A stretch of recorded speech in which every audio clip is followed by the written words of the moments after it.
What up, guys? So, kind of a little something different today, more like a vlog, I guess. I'm gonna be doing some regular maintenance kind of stuff on the RX-7. Had a couple issues pop up.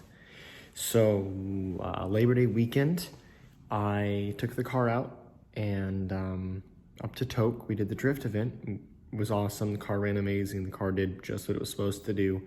I only got a few videos. I actually lost my GoPro beforehand, so all I have is a few minutes worth of video of this car drifting.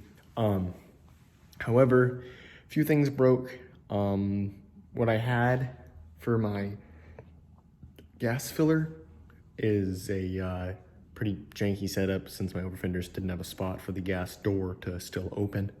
So that came loose, so I tried to put some gas in the car like a week after the event was all done, and spilled a little in the inside of the car, a little went outside the car, and I was like, all right, I gotta fix that. So that's what I'll be doing today. But I really wanted to give you guys an update on my Pulsar. So, more GoPro issues. I lost most of the footage that I had of me tearing the car down.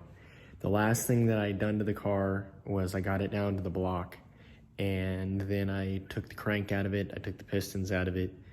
Pistons 1 and 2 were cracked beyond belief, like chunks missing, like 1 inch on the first piston, and the second piston had 2 inches of the piston just chunked out of the side of it.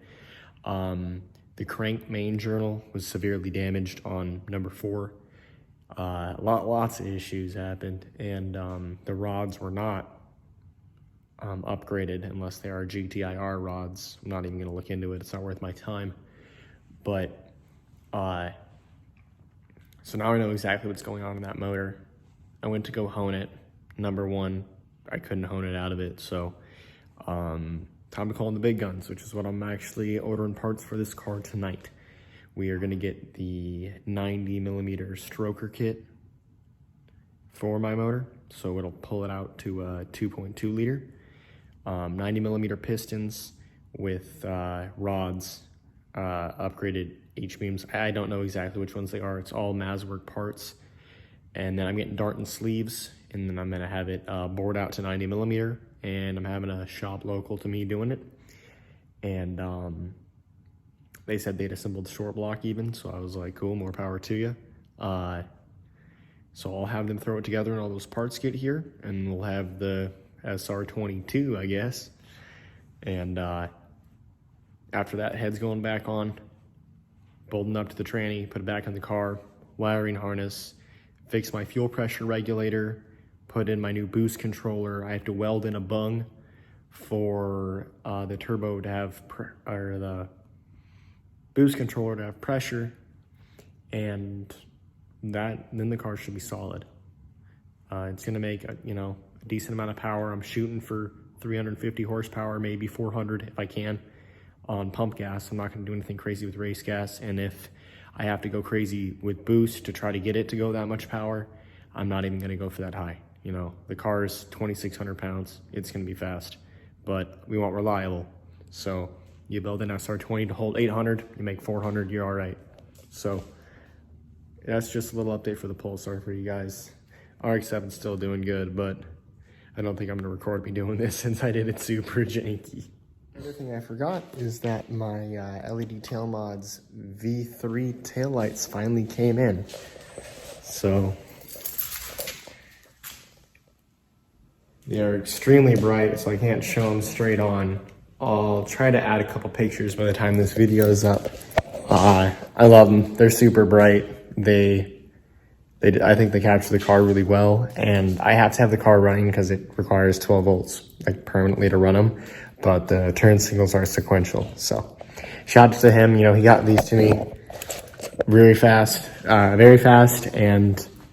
they're beautiful. He went above and beyond with them. Shout out to Miguel at LED Tail Mods, and I can't wait to work with them again. So I'll put it up right now, and that'll be it for this video.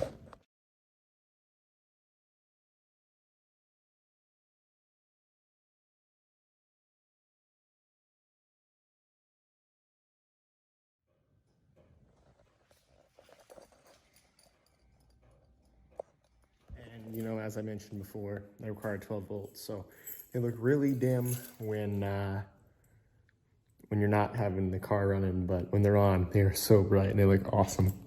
I'm So, doing the outro. yeah, you want to be? So nothing too crazy for the RX-7, except for the fact that my motor got fully assembled today. It's fully put together.